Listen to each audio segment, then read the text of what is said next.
ብርሃን ማየት ትፈልጋለሽ? በዚህ ጋር ጥቁር መጋረጃ ጋርደሻል። አሪነች መጠምዘዝ ማለት ነው። ንጉስ ልጁን ለመዳር ይፈልግና ጥሩ ንግስት ማናት ፔሸንቷ የሚለውን ለመለየት ልጆቹ ሁለቱም ደሴ ቢዝነስ ላይ ነው ያሉት። አለመውቀስ፣ ለራስ ንጹህ አለመሆን። ውሃ እያመጣች ነበር አለት ድንጋዩ ላይ። የምንፈልገው የስኬት ጥግ ላይ ለመድረስ የሚረዱን 3 ሀሳቦች ዛሬ እንወያይበታለን። አብራችሁ ቆዩ። የመጀመሪያው ምንድነው? ንጹህ ልቦና ለመያዝ ነው። ብዙ ጊዜ ንጹህ ልብ ከሌለን ከጧት ጀምሮ ራሱ አይተሽ ከሆነ እያማረርን እየተነጫነጭን እየተደበርን ስንወጣ የሚከታተሉት ነገሮች ሁሉ በዛው ልክ ብሎኬጆች እየበዙብን ይመጣሉ። እና ሆን ብዬ ራሴ ላይ ሪሰርች ለማድረግ አንዳንዴ ሞክር ጀመረ።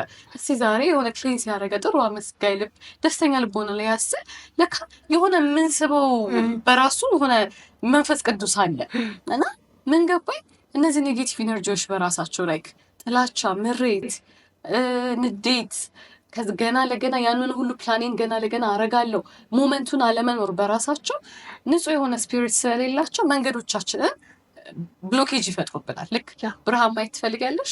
በዚህ ጋር ጥቁር መጋረጃ ጋርደሻል። የብዙዎቻችን ህይወት እንደዛ ነው። ያን ብርሃን ማየት የምንፈልገው በጥቁሩ መጋረጃ ውስጥ ነው።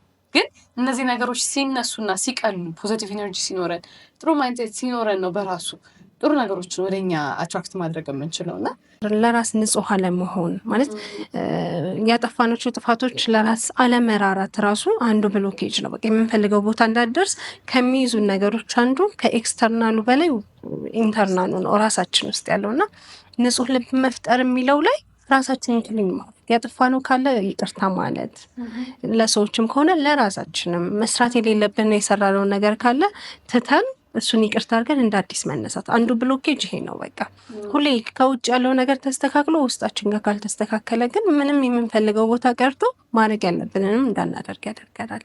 ያው ደግሞ ብዬ የማስበው ለተመልካች ይጠቅማል ብዬ የማስበው ሀሳብ ይሄ የመያዝ ኢነርጂ፣ የስትሬስ ኢነርጂ፣ የመትረፍረፍ ኢነርጂ ያለመኖር። ብዙዎቻችን ነገሮችን ለማድረግ ለማሳካት በሞከርን ቁጥር አንዳንዱ ነገሮች በጣም ከፍራቻ እንጀምራለን። የትግል ህይወት ነው፣ ትግል አልባ ህይወት አይደለም። ነገሮች ደግሞ በቀላሉ ፍሎ የሚያደርጉት ከእምነት ነው። አንድ ነገር እኮ ለማይንድሽ ነግረሹ እንደሚሳካ ሲያስብ ነው ኢነርጂ ኖሮት መሄድ የሚጀምረው።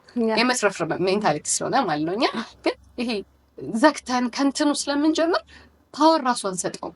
ራሳችን ያን ነገር ሊድ አድርጎ እንዲያከናወንልን እና አየዋለሁ በራሴ ራሱ ነገሮችን በፉልፊልመንትና በመትረፍረፍ ይሆናል በሚል ግንዛቤ ሳረገውና ሳላረገው የሚሆንበትና የማይሆንበት መንገድ በደንብ ግልጽ ነው። የሚያጨናንቁን አንዱ ነገሮች ኦብሰስድ መሆን ይመስለኛል። በጣም መጓጓት ነገር ይኸው አሁን ካልሆነ ማለት ሁሉ ነገር የጠየቅነው ሁሉ አሁን እንዲመለስ እኛ ለቀቅ ካልንና የሆነ ጥሩ ሜንታሊቲ ላይ ካለን ነገሮች ቀስ እያሉ ነው ፍሎ የሚያደርጉት።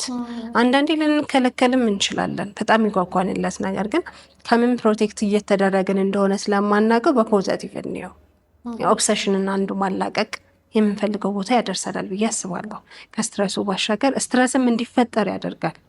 በጣም ስንጓጓ ኦብሰስድ ስንሆን ነገሮች እንዳይሆኑ ያዘገያቸዋል ሞር። እንደውም አንድ ሰው ስለ ኦብሰሽን ምን ሲል ሰማሁት፣ ኦብሰስድ መሆን ማለት የፈጣሪን እጅ መጠምዘዝ ማለት ነው። በቃ የግድ አሁን ስጠኝ አሁን አድርገው ማለት አስብሽሁን። በቃ መጸለይ ካለብን መጸለይ፣ መስጠት ያለብን መስጠት፣ ከኛ የሚጠበቀውን አድርገን እንዲሆን መልቀቅ አንደኛው። ሁለተኛው እና ዋነኛው ይሄ ነው። የሆነ እንደውም የሁለት ጓደኛሞች ሪሰርች አስታውሳለሁ። ልጆቹ ሁለቱም ደሴ ቢዝነስ ላይ ነው ያሉት። ብርም እርን ያደረጉበት መንገድ የሚሄዱበትን መንገድ እኩል ነው እየተማማሩ ያሉት። አንዱ በጣም አልፎለት ሰክሰስ ላይ ነው፣ አዚ ደግሞ በጣም ይታገላል። እና የሁለቱ ልጆች ማይንድሴት ጀስት ሲመረመር ይሄኛው በጣም ጭንቀታም ነው። በቃ በስትረስ ነገሮች ነው የሚሄዱት። ይሄኛው ላይክ ነፃ ሆኖ ነው የሚያደርገው። ዲሲፕሊን አለው። አሁን አንዳንዴ ምን ይባላል ላይክ ነፃ ሁኚ ሲባል ያለ ዲሲፕሊንም አት ዘ ሴም ታይም ያስፈልገዋል። ዝም ብለሽ ችላ ካልሽው ያልሽውን ነገር በዛ ልክ ይለቀቃል። እና ምን ያህል ዓለምም ይሄ ነገር ገብቶታል። ይሄ የውጥረት ኢነርጂ ብቻ ፍሬን እንደማይሰጥ በቃ አድርገሽ አናኒ ዞር ማለት። ሶስተኛውና አንዱ ደግሞ የእንደገና ሰው መሆን። በቃ የምንፈልግበት ቦታ ለመድረስ ብዙ የምንወድቅባቸው ቦታዎች አሉ። ብዙ የማይሳካ ብዙ ምቶች የማይሆን ምት በቃ የማንጠብቃቸው አክሲደንቶች ይመጣሉ። ህይወት ብዙ ሰርፕራይዝ አላት። ሰርፕራይዝ ጥሩ ብቻ ሳይሆን መጥፎም ሰርፕራይዝ። ግን ያ መጥፎ ሰርፕራይዝ ሊሆን ይችላል ተርኒንግ ፖይንታችን ካስተዋል ነው። ግን ብዙ ጊዜ መጥፎ ነገር ሊገለን የመጣ ስለሚመስለን አንወድም አንፈልገውም። እና ያንን ወደ ጥሩ አጋጣሚ መቀየር፣ ከዛ እንደገና መጀመር። ፌል አረግ አይደል? ሌላ ደግሞ አዲስ ፌል የማያደርግበትን መንገድ፣ ታመምን የምንድንበትን መንገድ፣ አጣን የምናገኝበትን መንገድ፣ ጥላቻ ውስጥ ከሆነን ወደ ፍቅር የሚቀየርበትን መንገድ፣ እንደገና ተስፋ ለመቁረጥ ማለት ነው። በእንደገና ውስጥ ማመን አለ፣ ተስፋ ማድረግ አለ፣ እግዚአብሔርን መጠበቅ አለ። ያኔ ነገሮች ፍሎ ማድረግ ይጀምራሉ። የምንፈልገውም ነገር ጊዜውን ጠብቆ ምናልባት እኛ መሰራ ነው ታይም ፍሬም ላይሆን ይችላል፣ ግን ፈጣሪ የፈቀደው ቀን ሲሆን ግን ይመጣል። አንድ ያልሽው ነገር አንድ ታሪክን አስታወሰኝ። አንድ ንጉስ ልጁን ለመዳር ይፈልግና ላይክ ጥሩ ንግስት ማናት ፔሸንሷ የሚለውን ለመለየት ውድድር ያዘጋጃል። ምንድን ነበር ውድድሩ? የአለት ድንጋዩን ቀድሞ የሰበረ ወይም ደግሞ ክራክ ያደረገ ሰው ነበረ የልዑሉ ሚስት ሆና የምትሾመው። ግን ከመጡት ሰዎች መካከል በኃይል በትግል ከተመረጡት ሶስቱ መካከል ሁለቱ ሲታገሉ የሆኑ 3 ሳምንታት ያህል ያሳልፉና ሊሰበር ስላቸው ጥለው ከውድድሩ ይወጣሉ። አንዷ ግን ሰውን ሁሉ ግር የሚያስብል አንድ ነገር ታደርግ ነበር። የጆግ ውሃ እያመጣች ነበር አለት ድንጋዩ ላይ። አንድ የጆግ ውሃ ኢማጅን አለት ድንጋይ እንግዲህ ሲሰበር፣ ያን ፕሮሰስ ግን አላቋረጠችውም። ልክ 6 ወር ምናምን አካባቢ ላይ ያ ያለት ድንጋይ እንደ መፍረስ ይላል። ከዛ የልዑሉ ሚስት ወዳ ትጣጫለች። ምንድነው ያ ንጉስ ያደረገው? ትዕግስቷን ለመመርመር ለልጄ የምትገባ ፔሸንስ እና አስተዋይ ነች የሚለውን ፕላስ የተጠቀመችው ነገር ውሃ ነው ታደርግ ነበር፣ እንደነዛ መሳሪያ አይደለም።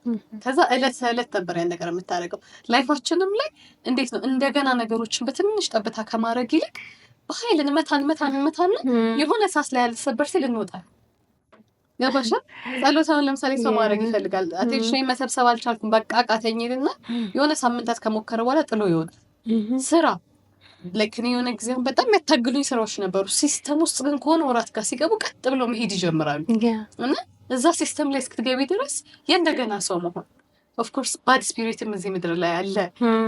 ይመልስሻል። ጠዋት ስትነሺ ላይፍ ምንድን ነው የምትነበሪ ያደርግሻል። እና የእንደገና ሰው መሆን በጣም ለላይፍ ትልቅ ፓዝ ነው ብዬ ነው የማስበው። ያ ደግሞ የመሰራት ጊዜ ነው ብዬ የማስባለሁ። የማይሆንባቸው ታይሞች ባይዘወይ በደንብ ተቀጥቅጠን ሼፕ እየሆንን ነው። ላይክ ወርቅ እሳት ውስጥ በደንብ በእንትን ባለ ቁጥር ነው አይደል ወርቅነቱ እየወጣ የሚመጣው። ልክ እንደዛ የምንሰራበት ታይም እንጂ መጥፎ ነገሮች እስካልገደሉን ድረስ እኛን ሊያጠፉ አይደለም የመጡት። በቃ ልንሰራባቸው ነው። ያሰብነው እንዳልሰብነው ካልሄደ በቃ ለበጎ ነው ብለን ደግሞ እንደገና በአዲስ መንገድ በአዲስ ሁኔታ መጀመር እንደገና የሚገርም ብዙ ሀሳብ ያለው ነገር ነው። ደስ የሚል ነው። እንደገና ሰውዬን አስታወሰኝ። አሁን ያልሽው መልዕክት የምንሰራበት ያልሽው በጣም ነገሮቹን ማሸነፍ ያቀተው አንድ ልጅ ወደዛ ጥበበኛ ሰውዬ ጋር ይሄድና ትዕግስትን ፈጣሪ እንዲሰጠኝ በጣም ደጋግሜ በጠየቁት ቁጥር ቻሌንጅ ህይወቴ ላይ እየበዛ መጣ እና ለምን ሲል ጠየቀው። አየህ አለው ፈጣሪ አሳውን ሳይሆን አሳ መስከሪያውን ነው የሚሰጥክ። አሳውን የሚሰጥህ አሳ ማስገር ከተማርክ በኋላ ነው። የሰው ልጅ ግን አሳውን ይሰጥሻል። አሳ ማስገርን ግን የምትለማመጅ በፕሮሰስ አያሳይሽም።